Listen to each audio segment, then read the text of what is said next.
नमस्कार दोस्तों, आपने कई ऋषि मुनियों की कहानियाँ सुनी होंगी, लेकिन आज मैं आपको एक ऐसे विद्वान की कहानी बताऊंगा जिसका लोहा हर किसी ने माना। जी हाँ, मैं बात कर रहा हूँ महान विद्वान ऋषि अष्टावक्र की, जिन्होंने अल्पावस्था में ही एक दंभी आचार्य का अभिमान चूर चूर कर दिया था। दीनहीन अवस्था में दो भिक्षुक, जिसमें एक अष्टावक्र जो कि शारीरिक रूप से विकलांग थे, उन्हें लाठी का सहारा लेकर चलना पड़ता था। एवं उनके एक साथी आश्रम के द्वार पर पहुंचते हैं और राज्यपाल से पूछते हैं, राज्यपाल, हम आचार्य बंदी को ढूंढ रहे हैं। मैं उन्हें शास्त्रार्थ के लिए चुनौती देने आया हूं। संयोग से उस दिन राजा जनक भी अपने दरबारियों के साथ उस आश्रम में आए हुए थे। द्वारपाल, ब्राह्मण पुत्रों, तुम अभी बालक हो, आचार्य बंदी को चुनौती देने के बदले किसी आश्रम में जाकर शिक्षा ग्रहण करो। दो भिक्षुक आग की एक छोटी सी चिंगारी भी पूरे जंगल को जलाकर खाक कर सकती है। बाल पकने से कोई ज्ञानी नहीं हो जाता, न ही घनायु और कुलीन होने से कोई बड़ा। ज्ञान की साधना करने वाला ही वृद्ध और महत होता है। हम ज्ञान वृद्ध हैं, इसलिए हमें भीतर जाने दो और महाराज जनक और आचार्य बंदी को हमारे आगमन की सूचना दो। अंदर से महाराज जनक ये सुनकर द्वारपाल को कहा, अश्वसेन, उन्हें अंदर आने दो।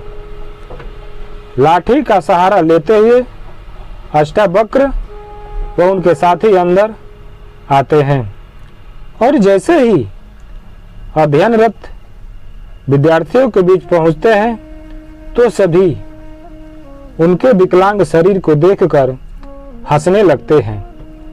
यह देखकर अष्टावक्र भी जोर जोर से हंसने लगते हैं। अष्टावक्र की हंसी देखकर सब चुप हो जाते हैं। यह दृश्य देखकर महाराजा जनक अष्टावक्र से पूछते हैं, हे ब्राह्मण देवता, आप सभा को देखकर इस तरह क्यों हंस रहे हैं? अष्टावक्र झुककर जनक को प्रणाम करते हुए, हे महाराज, मैं तो यह सोच कर आया था कि जनक की सभा में आकर इन विद्वानों के बीच मैं आचार्य बंदी को शास्त्रार्थ के लिए चुनौती दूंगा, लेकिन यहाँ आकर यह लगा कि यह तो मूर्खों की सभा है।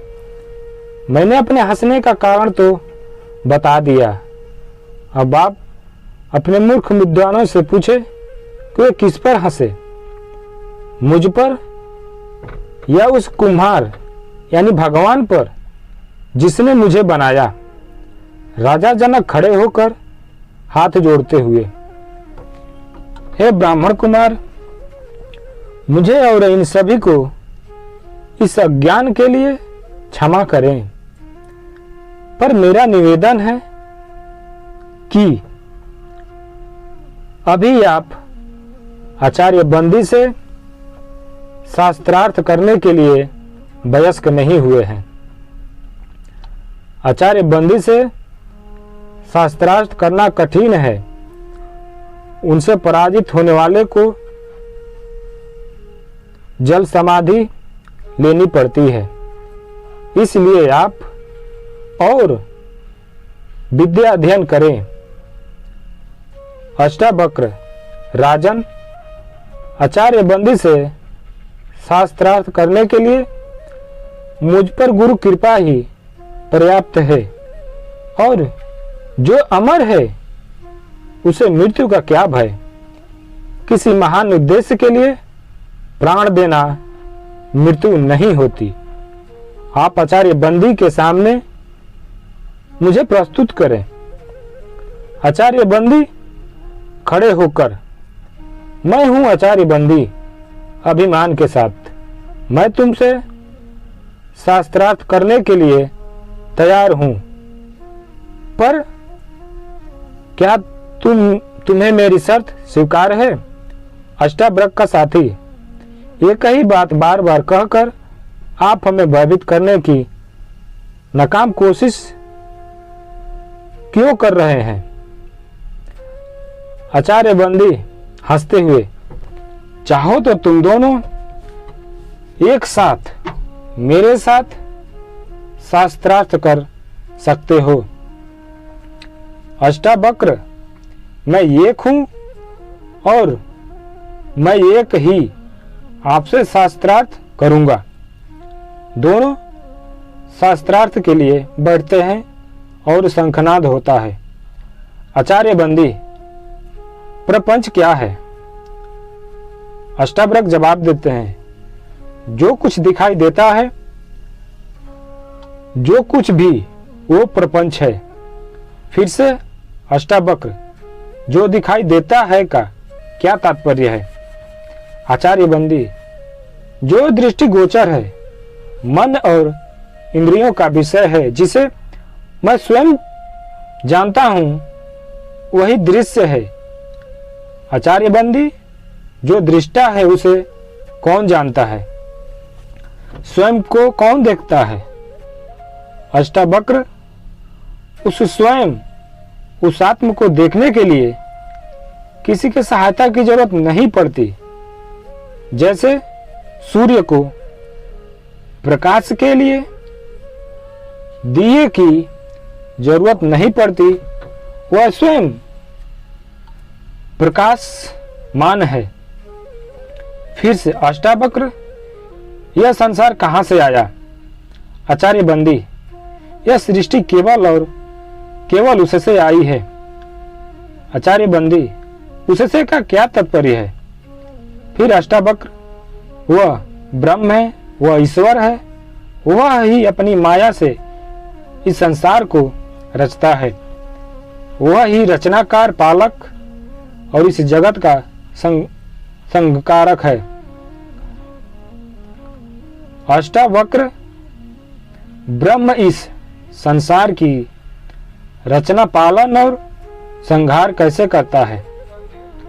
आचार्य बंदी, जिस प्रकार मकड़ी अपने जाल को रचती है, उसी में विचरण करती है, फिर उसी को निगल जाती है, उसी प्रकार ईश्वर संसार की रचना, पालन और संहार करते हैं।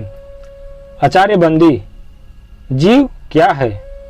अष्टावक्र, जीव वह आत्मा है, वह निर्विकार स्वयं है, परंतु अविद्या के प्रभाव में आकर स्वयं को मन और शरीर समझ बैठता है, इसलिए वह इस संसार का अनुभव करता है।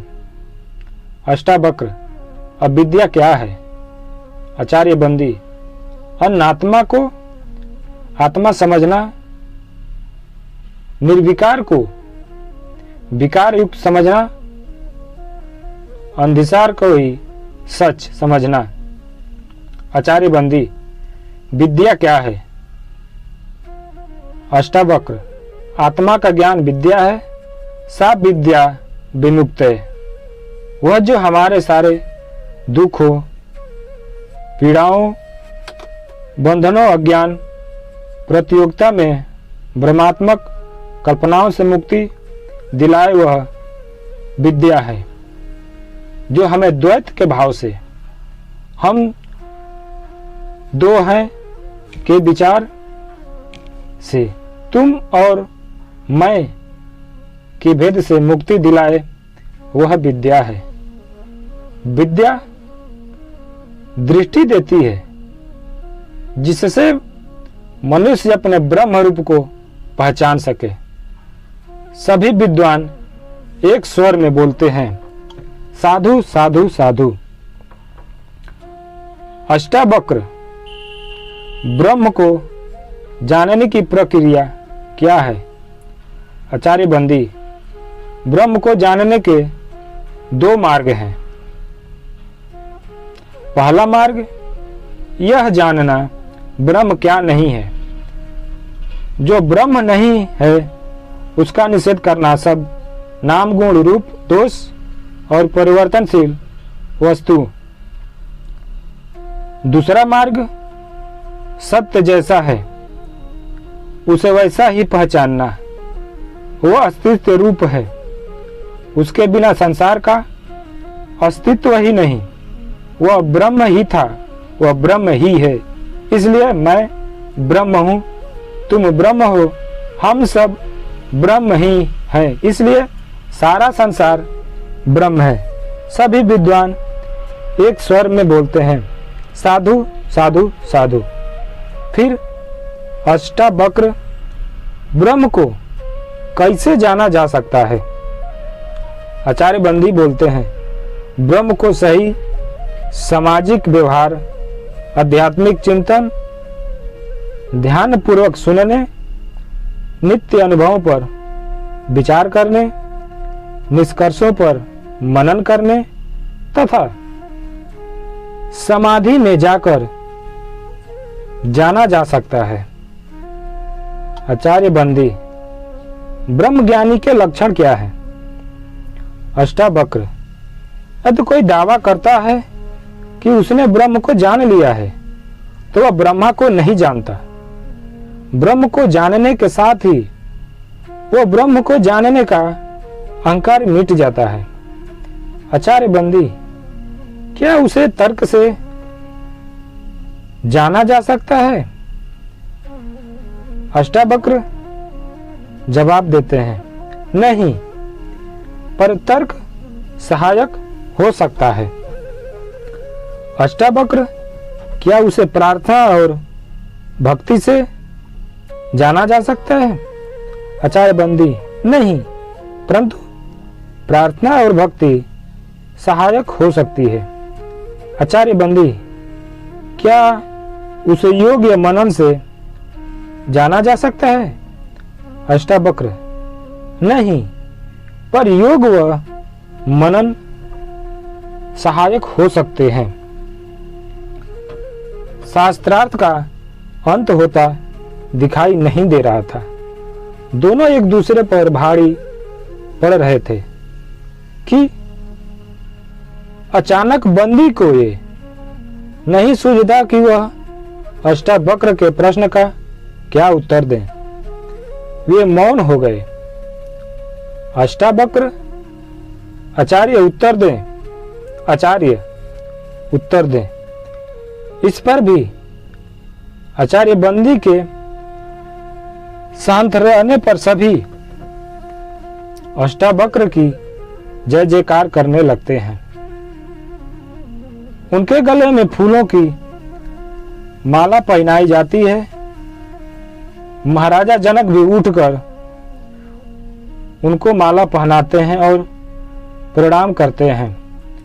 आचार्य बंदी, मैं अपनी पराजय स्वीकार करता हूं। मैं जल समाधि लेने के लिए तैयार हूं। अष्टावक्र, मैं आपको जल समाधि देने नहीं आया हूं। आचार्य बंदी, याद होगा आप सबको कि आचार्य बंदी के अभिमान और इस प्रथा के कारण कितने निर्दोष विद्वानों की जान जा चुकी है। आचार्य बंदी, याद करें, आचार्य काहोड़ को मैं उसी आचार्य काहोड़ का पुत्र हूँ। आज मैं विजयी हूँ और आप पराजित। मैं चाहूँ तो आपको जल समाधि दे सकता हूँ, परंतु मैं ऐसा नहीं करूँगा। आचार्य बंदी, मेरा क्षमा ही प्रतिशोध है। रोते हुए, मैं आपको क्षमा करता हूँ आचार्य बंदी। आचार्य बंदी रोते हुए, प्राण लेने से भी बड़ा दंड दिया है तुमने मुझे बाल ज्ञानी। मुझसे पाप हुआ है, पाप हुआ है। मुझसे अष्टावक्र पश्चाताप की आग से बड़ी कोई आग नहीं। हर दिन इस आग में जल पवित्र हो, यह आपका प्रायश्चित होगा। शास्त्र को शस्त्र ना बनाओ। महाराज, शास्त्र जीवन का विकास करते हैं,